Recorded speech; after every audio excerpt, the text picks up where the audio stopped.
आप सुन रहे हैं HD स्मार्ट कास्ट और ये है फीवर FM प्रोडक्शन। अब देखिए, युद्ध में कुछ तय नहीं होता। कौन भला जानता है कि कौन मारा जाएगा और कौन जिंदा रहेगा। वैसे कृष्ण को पांडवों की वीरता पर कोई शक तो था नहीं, लेकिन वो समझ नहीं पा रहे थे कि इस महायुद्ध में जीत हासिल करने में पांडवों को कौन सी कीमत चुकानी पड़ेगी। भावुकता में कभी कभी वो सोचने लगते कि कहीं किसी पांडव की जान न गंवानी पड़े। उन्हें पांचों प्रिय थे, लेकिन अर्जुन से उन्हें कुछ ज्यादा ही लगाव था।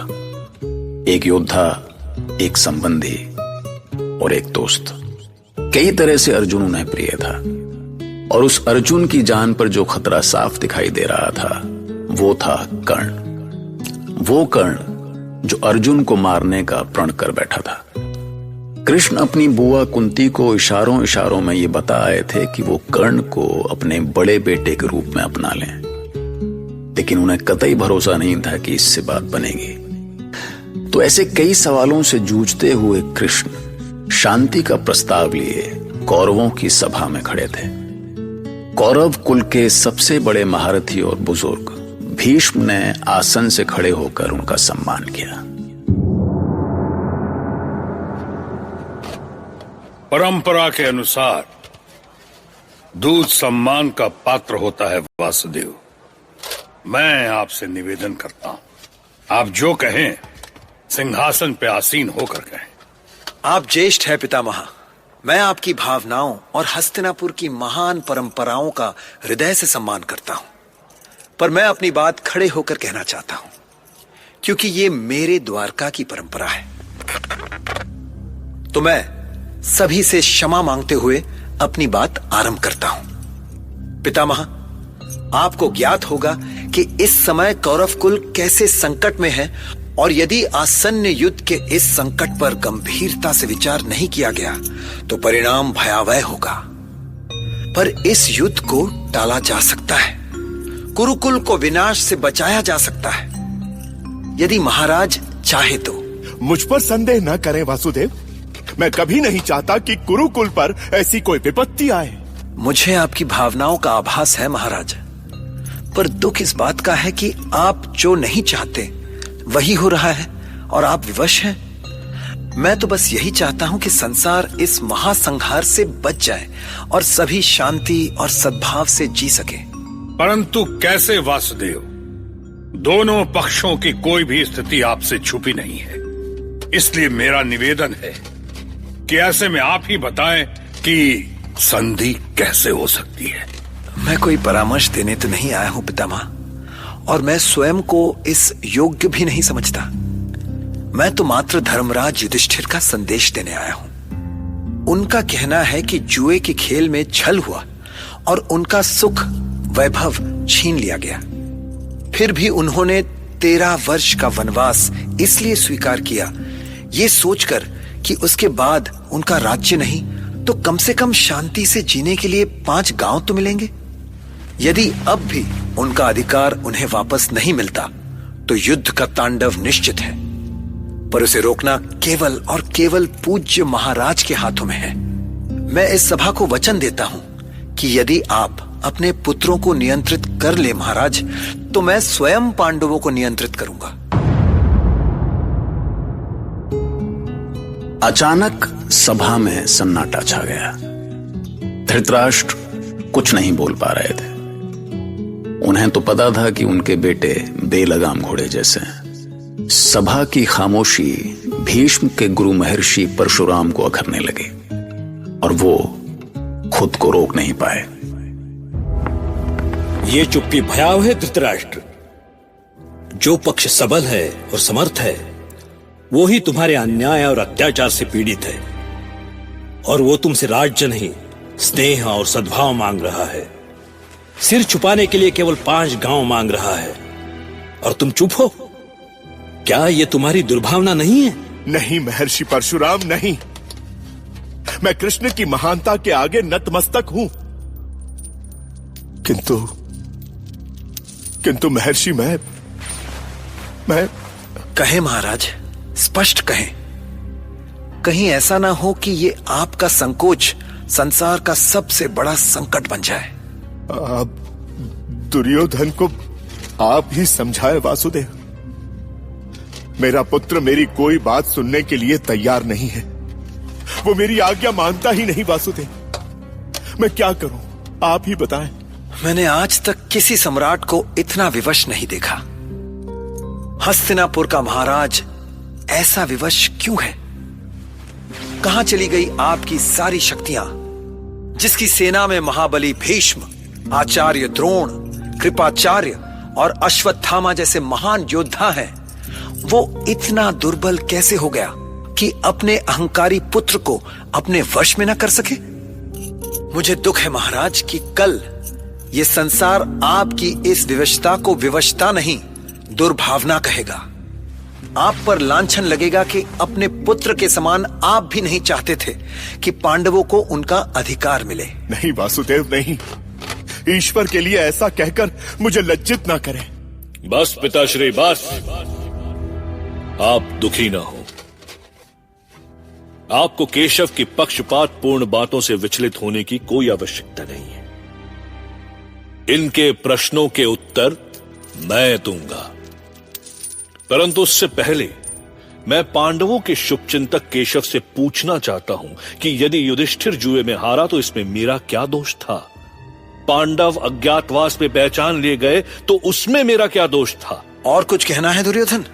आप जिन पांडवों का पक्ष ले रहे हैं ना केशव, वो पांचालों के साथ मिलकर हम कौरवों का वध करना चाहते हैं, और आप चाहते हैं कि मैं भयभीत होकर अपना राज्य उनके चरणों में अर्पित कर दूं।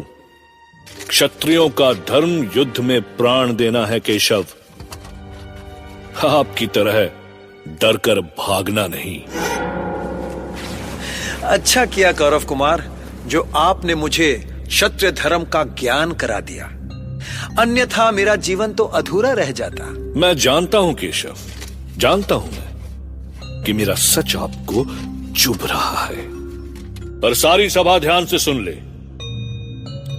मैं धृतराष्ट्र पुत्र दुर्योधन भिक्षा मांगने से तो पांडवों को 5 गांव क्या सुई की नोक के बराबर भी भूमि नहीं दूंगा।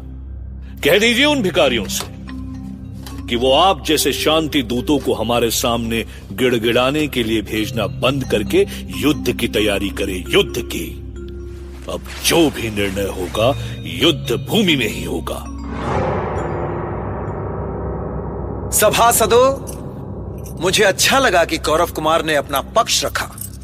मैं पांडवों तक उनका निर्णय पहुंचा दूंगा, किंतु कुछ सच जो ये सभा नहीं जानती उसे बता देना भी मैं अपना कर्तव्य समझता हूं।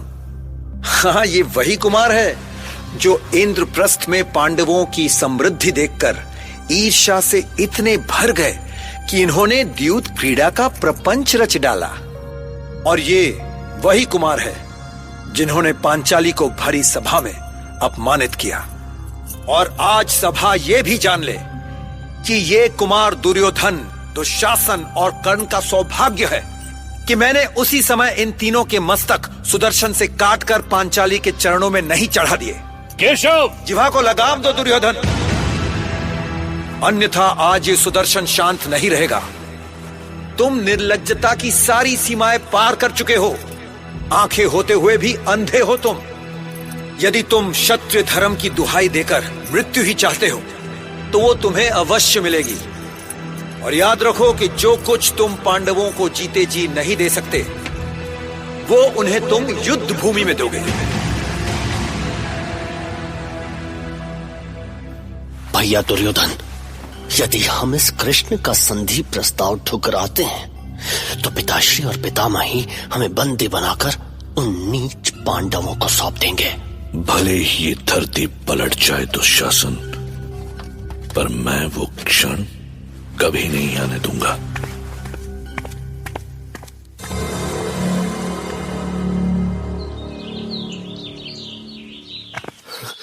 गांधारी, कहां है गांधारी? कौन कौन बुला रहा है मुझे? मैं बुला रहा हूं गांधारी। हम पर घोर संकट आन पड़ा है महारानी, घोर संकट। कैसा संकट? कृष्ण ने ऐसा क्या कह दिया? उन्हें अपमानित किया है दुर्योधन ने, वासुदेव को अपमानित किया है उस मूर्ख ने। अपने अहंकार के मद में चूर वो मूर्ख राज्य भी गंवाएगा और अपने प्राण भी। वो किसी की नहीं सुन रहा गांधारी, सबके सामने सभा से उठकर निकल गया। अब तुम ही उसे समझाओ, तुम ही समझाओ उसे। महाराज, मैं समझाऊं उसे? जब वो आपकी नहीं सुन रहा है तो मेरी कैसे सुनेगा? वो तुम्हारी सुनेगा गांधारी, तुम्हारी सुनेगा। वो तुम्हारी ममता समझा सकती है उसे। जब समझाने का समय था तब तो आपने उसकी हर एक इच्छा पूरी की, और अब जब वो आपके भी वश के बाहर हो गया है तो मुझे समझाने के लिए कह रहे हैं? तुम भी मुझे ही दोष दे रही हो गांधारी, तुम भी। हे ईश्वर, इस संसार में आज तक जो भी बुरा हुआ उसका दोषी एक अंधा कैसे हो गया? जो अंधा सिंहासन नहीं संभाल सका, वो इतने सारे लांछनों का बोझ कैसे संभालेगा? कैसे संभालेगा?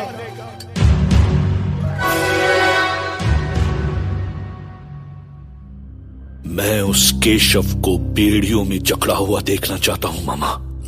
मैं चाहता हूं कि वो मुझसे अपने प्राणों की भिक्षा मांगे। कितनी बार कहूं बात, कितनी बार कहूं कि बल से बुद्धि बढ़ी है, लेकिन तेरी बुद्धि कहां जाके अड़ी है? कृष्ण को बंदी अवश्य बनाओ भांजे, किंतु बल से नहीं, बुद्धि से बंदी बनाओ। क्योंकि जब जब तू कृष्ण को अपना बल दिखाएगा तब तब कृष्ण तुझे तेरी असली हैसियत बताएगा। बस मामा बस, आज आप अपनी बुद्धि अपने पास रखिए। अब वो केशव मेरे बंधन से तब तक मुक्त नहीं होगा जब तक मैं युद्ध भूमि में एक एक पांडव का शव न गिरा दूं। सभा भवन के हर एक द्वार पर सैनिक तैनात कर दो दुशासन। उसके निकल भागने का कोई मार्ग शेष न बचे। आप चिंता ना करें भैया, जिस तरह कृष्ण का जन्म कारागृह में हुआ था उस तरह उसकी मृत्यु भी कारागृह में ही होगी, वो भी हस्तिनापुर के। हस्तिनापुर नरेश, आप यहाँ कौरवों और पांडवों की संधि कराने का उपाय सोच रहे हैं और आपके युवराज श्री कृष्ण को बंदी बनाने जा रहे हैं। आप युद्ध टालने का प्रयास कर रहे हैं और आपके युवराज इस राजसभा में रक्ताभिषेक की तैयारी कर रहे हैं। ऐसा नहीं हो सकता। वो वासुदेव को बंदी नहीं बना सकता। उसे रोकिए तात, इस सर्वनाश को रोकिए। नहीं महाराज धृतराष्ट्र, अब वो किसी के रोकने से रुकने वाला नहीं है। उन्हें स्वयं अपने भ्रम का निवारण कर लेने दीजिए। उन्हें कहिए कि वो आकर मुझे बंदी बना ले। आप तो सर्वदृष्टा है कृष्ण, सर्वशक्तिमान है आप। उसकी रक्षा कीजिए वासुदेव, उसकी रक्षा कीजिए। मैं आपके सामने। ऐसे व्यग्र ना हो महाराज, जिसने जो भूल की है उसका फल तो उसे मिलना ही चाहिए।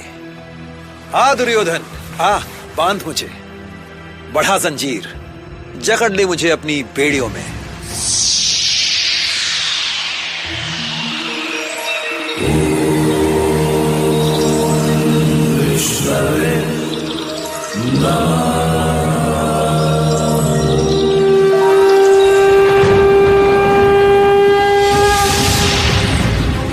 देख दुर्योधन देख, ये आकाश भी मुझ में है और पाताल भी, तीव्र हवाएं भी मुझ में है और प्रचंड दावानल भी।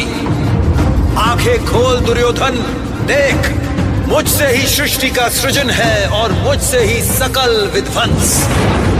देख मुझसे ही सूर्योदय है और सूर्यास्त भी मुझसे ही। मेरी छाती संपूर्ण भूमंडल है और पर्वतमालाएं हैं मेरे पैर। देख जिस प्रकाश से गृह नक्षत्रों को संसार प्रकाशित करता है वो प्रकाश मेरे ही अंदर से जन्मा है। आंखें खोल और देख पूरा ब्रह्मांड, चराचर, देव दैत्य, सुर असुर। देख सहस्त्र सूर्य, सहस्त्र चंद्र, सहस्त्र लोक। देख दुर्योधन देख, सहस्त्रों विष्णु, ब्रह्मा और महेश। देख सहस्त्रों रुद्र, सहस्त्रों काल, सहस्त्रों यम। लाया है इतनी बड़ी जंजीर जो मुझे बांध सके, लाया है ऐसी बेड़ियां जो मुझे साध सके। यदि बांध सके तो बांध दुर्योधन, बांध मुझे। परित्राणाय साधूनां विनाशाय च दुष्कृतां धर्म संस्थापनार्थाय संभवामि युगे युगे।